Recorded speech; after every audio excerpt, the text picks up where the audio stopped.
جو مشہور ہے وہ یہ ہے کہ خوارج میں سے ایک گروہ حج پر جمع ہوتا ہے اور وہ وہاں بیٹھ کر بات کرتے ہیں نہروان کی، اور نہروان میں جو ان کے لوگ مارے گئے ہیں وہاں وہ عہد کرتے ہیں کہ ہم نے اس کا بدلہ لینا ہے، اور اس کا بدلہ لینے کے لیے وہ کہتے ہیں کہ 3 افراد کا قتل ہونا ضروری ہے، امیر المومنین، معاویہ اور عمرو بن عاص، کہ یہ 3 قتل ہوں گے۔ ان 3 کے قتل ہونے کے لیے 3 لوگ وہاں پر متعین ہوتے ہیں، یا 3 لوگ اپنے آپ کو والنٹیئر کرتے ہیں۔ ان میں سے ایک عبد الرحمن ابن ملجم مرادی ہیں، دوسرا برق بن عبداللہ تمیمی ہے اور یہ کہتا ہے کہ میں معاویہ کی جان لوں گا، اور تیسرا عمرو بن بکر تمیمی ہے اور یہ کہتا ہے کہ میں عمرو بن عاص کی جان لوں گا، اور یہاں یہ عہد و پیمان کرتے ہیں اور یہ کہتے ہیں کہ ہم رمضان میں ایک رات مشخص ہوتی ہے 19 کی رات کو ایک ساتھ ہی ہم یہ پلان کرتے ہیں، اور ایک روانہ ہو جاتا ہے شام کی طرف، ایک روانہ ہوتا ہے مصر کی طرف، اور ایک آ جاتا ہے کوفہ۔ اس کے بعد ہم نے یہ دیکھنا ہے کہ عبد الرحمن کیوں قتل کرنا چاہتا تھا امیر المومنین کو، اس کی جو پیچھے ہسٹری کیا ہے، اس کی شخصیت کیا ہے، اس کے عقائد کیا ہیں۔ ابھی جو ہم نے ابھی تک جو واقعہ سنا اور تاریخ میں مشہور ہے کہ یہ خوارج میں سے تھا، اور خوارج کے اس اجتماع میں جو کہ مکہ میں حج کے موقع پہ ہو رہا ہے وہاں یہ فیصلہ ہو رہا ہے۔ اس کا مطلب یہ ہوا کہ عبد الرحمن کو بھی خوارج میں سے ہونا چاہیے، جبکہ اگر ہم تاریخ میں دیکھیں، اور آپ نے خود بھی کہا نہروان میں یہ خوارج کے ساتھ نہیں تھا، جی بالکل ایسے ہی، ایک اس کے بعد بھی کسی بھی تاریخی سند میں اس کا خوارج سے تعلق ثابت نہیں ہوتا ہے۔ خوارج میں ابھی بھی جو فرقے موجود ہیں، خوارج میں اس کے بعد نہروان کے بعد پھر اور بھی فرق بن گئے، اور عباضیہ ابھی ہیں، عباضیہ ابھی بھی نہروان اس کو عبد الرحمن کو اون نہیں کرتے، اگرچہ ان کے نزدیک اس کا عمل اچھا عمل ہے، خوارج کے نزدیک یہ عمل مستحسن عمل ہے، اور ان کے نزدیک کی بات کر رہا ہوں، اور جس نے بھی یہ عمل کیا اس کی وہ حمایت کرتے ہیں، مدح کرتے ہیں، وہ ایک الگ مسئلہ ہے، لیکن آیا یہ خود خارجی تھا یا خارجی نہیں تھا؟ خوارج میں تھا ہی نہیں تھا، یہ خوارج میں سے تھا ہی نہیں، اور جب یہ خوارج میں سے تھا ہی نہیں تو اس کے لیے یہ کہنا کہ اس کا انگیزہ، اس کا دافع، اس کا کیوں اس نے یہ کام کیا اس لیے کہ اس کو بدلہ لینا تھا خوارج کا، یہ بات صحیح معلوم نہیں ہوتی۔ اور بھی شواہد ہیں، ہم بعد میں شاید اس میں سے کچھ کی طرف اشارہ کریں۔ دوسرا یہ کہتے ہیں وجہ کیوں قتل کیا امیر المومنین کو، قطام نامی ایک حسینہ تھی کوفہ میں، اور اس کے کہنے پہ یہ کام اس نے کیا، اس کے عشق میں گرفتار ہو گیا اور اس نے کہا میں تم سے شادی کرنا چاہتا ہوں، اور اس خاتون نے کہا کہ میرا مہریہ ہی یہی ہے کہ تم امیر المومنین کو قتل کرو۔ تو ادھر اس کا مکالمہ تاریخ میں موجود ہے کہ یہ تو کوئی مہریہ ہوا نہیں، کہ اگر میں قتل کرتا ہوں تو میں خود باقی نہیں رہوں گا، لیکن عشق تھا اور اس عشق میں اس نے یہ کام کر دیا۔ یہ دوسرا وہ دافع بیان کرتے ہیں، وجہ بیان کرتے ہیں۔ تیسری وجہ یہ بیان کرتے ہیں کہ یہ مسئلہ عشق کا بھی نہیں تھا، یہ مسئلہ بدلہ لینے کا بھی نہیں تھا، یہ مسئلہ قبائلی تھا۔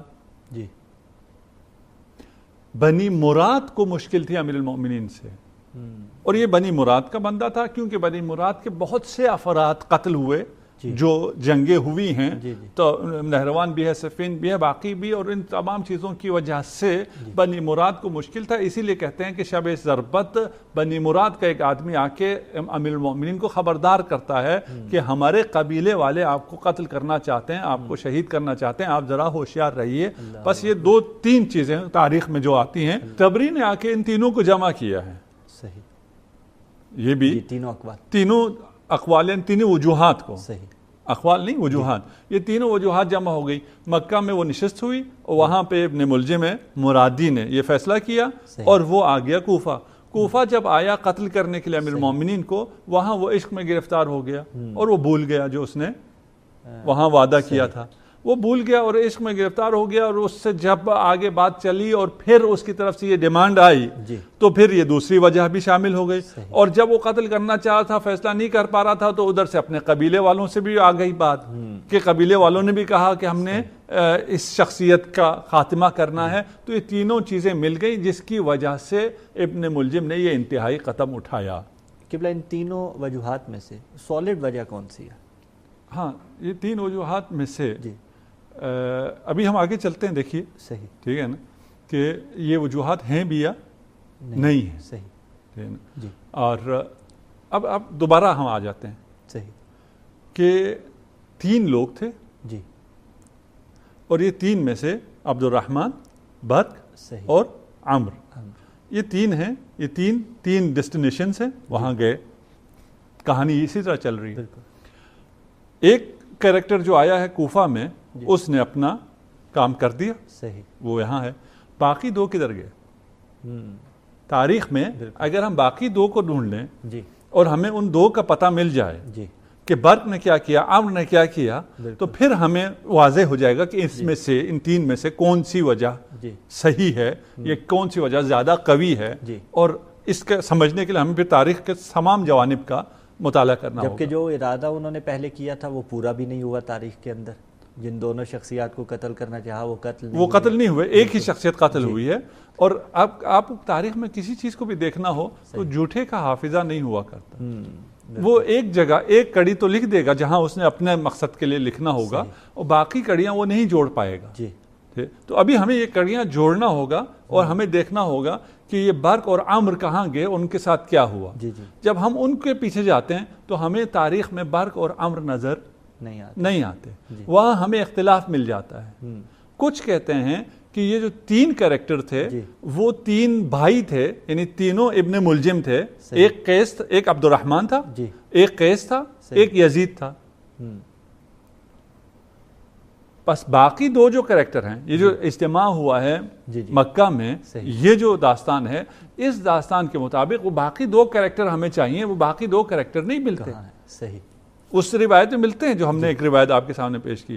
اس کے بعد یہ کوئی معمولی حادثہ نہیں ہے کہ جب یہ گئے ہیں اور جا کے ان دونوں نے حملہ کیا ہے، اور جب وہ حملہ کیا ہے تو اس کی ڈیٹیل بھی سامنے آنی چاہیے تھی. جیسے یہاں کوفہ سے یہ ڈیٹیل سامنے آ گئی ہے، وہاں پھر کہا جاتا ہے کہ وہ تو قیس اور یزید تھے، وہ اصلا برق اور عمر نہیں تھے. یعنی وہ کون تھے میں بھی اختلاف ہے، ہمیں تعیناً ملتا بھی نہیں ہے کہ وہ باقی دو کون تھے.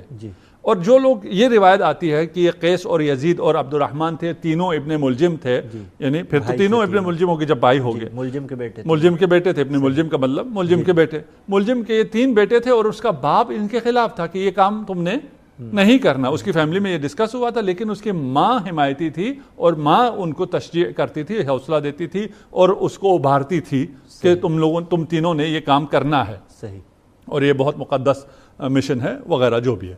ایسا اب تک جو آپ کی گفتگو سے نتیجہ نکل رہا ہے کہ خود وہی جو مکہ کا اجتماع تھا اس اجتماع میں ہی تشکیک ہے.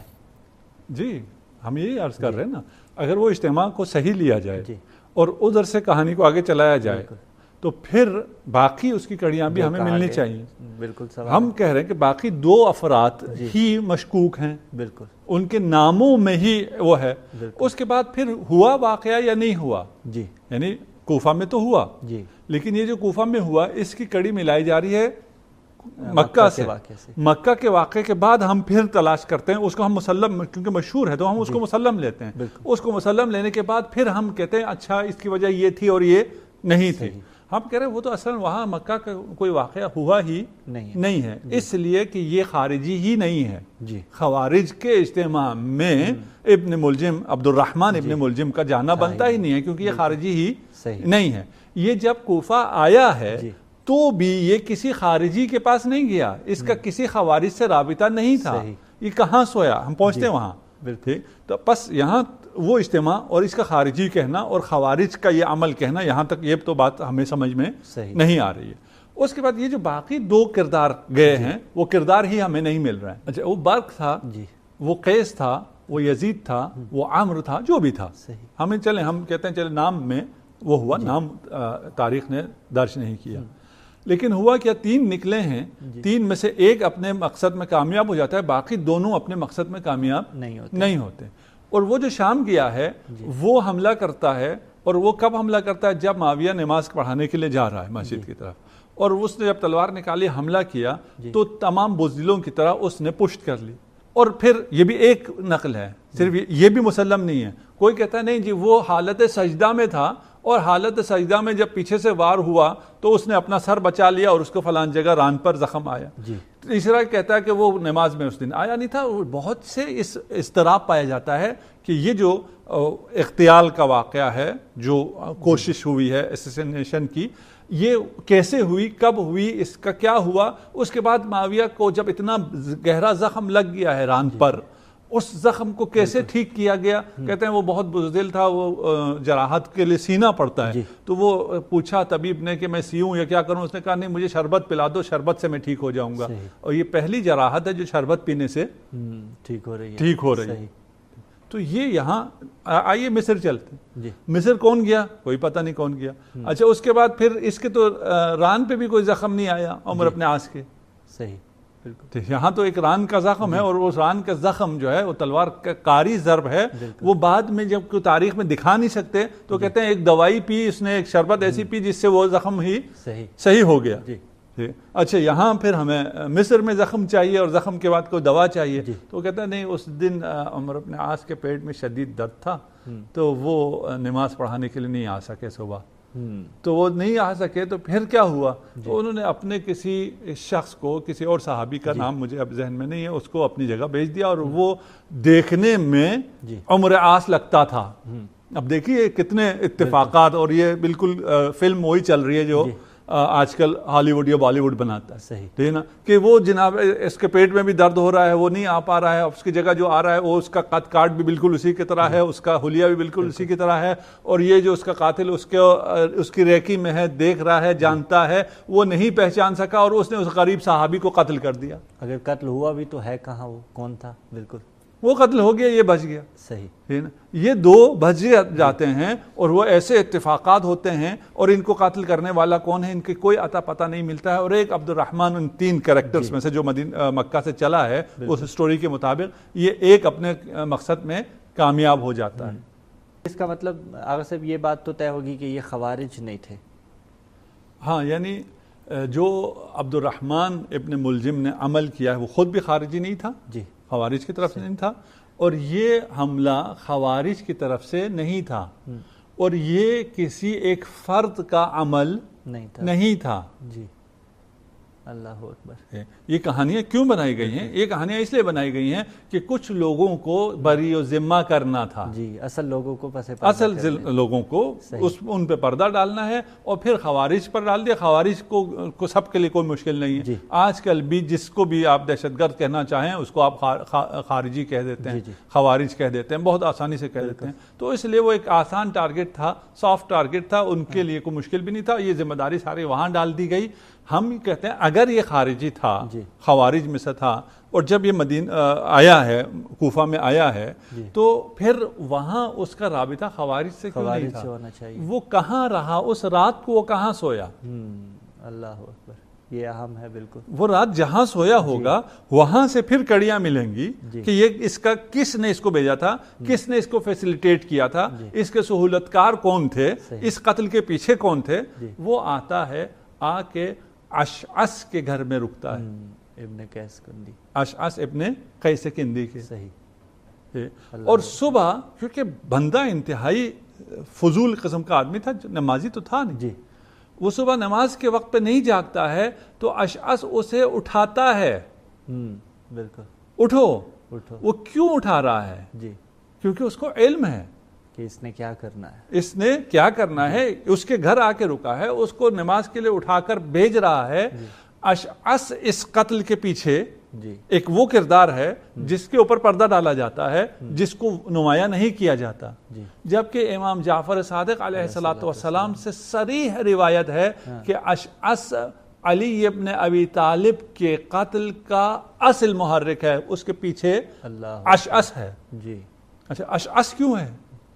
سوال ہے. بالکل، ہے نا. اشعث کون تھا؟ خوارج میں سے تھا؟ نہیں، وہ خوارج میں سے نہیں تھا. ہاں، وہ خوارج کے پیچھے وہ تھا، خوارج کو اکسانے والوں میں وہ تھا. وہ ان اشخاص میں تھا جس نے سب سے پہلے، جب معاویہ نے، اہل شام نے نیزے پر قرآن کو بلند کیا تو سب سے پہلے یہ آواز لگانے والا کہ ان سے اب تحکیم ہونی چاہیے، قرآن کے خلاف جہاد نہیں ہو سکتا، یہ نعرہ لگانے والا سب سے پہلے اشعث تھا. اللہ اکبر.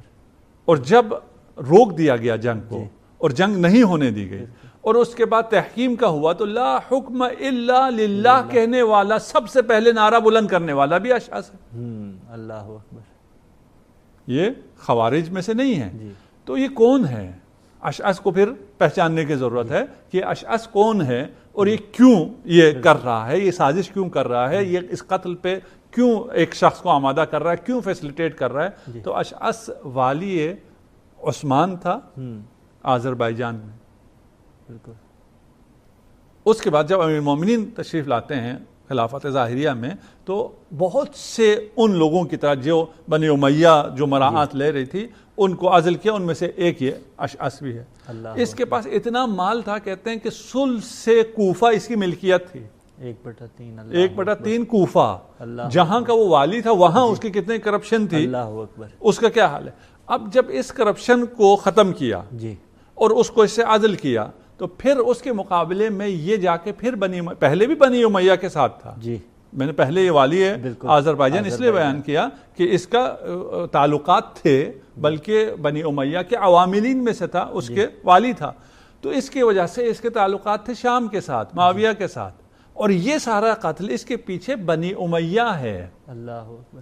یہ ابن ملجم کا فردی عمل نہیں ہے کہ ایک شخص ہے اس نے آ کر یہ ایک عمل کیا ہے اور اس کی ساری ذمہ داری پھر خوارج پر جاتی ہے. تو یہ کہانی اس طرح غیر محسوس طریقے پر مشہور کے طور پر ہمارے ذہنوں میں بھی اسی طرح ہے, اور اس طرح ہمیں پھر غافل کیا جاتا ہے. یہ واقعہ معاویہ کی طرف سے شام کی طرف سے ہوا ہے, وہاں سے یہ سازش چلی ہے, وہاں سے یہ فیسلیٹیٹ ہوا ہے, اور ایک ہی آدمی چلا ہے اور ایک ہی حادثہ ہوا ہے, کوئی 2-3 نہیں ہوئے کہ باقی لوگ سازشکار ہیں وہ بھی شامل ہو جائیں کہ یہ جو آئے تھے قاتل تھے, دہشت گرد تھے, یہ ہمیں بھی مارنا چاہتے تھے اور اسے بھی مارنا چاہتے تھے. قسمت ہماری ساتھ تھی, ہم بچ گئے, وہ مر گیا, لیکن ہم بھی اس دہشت گرد کے خلاف ہیں.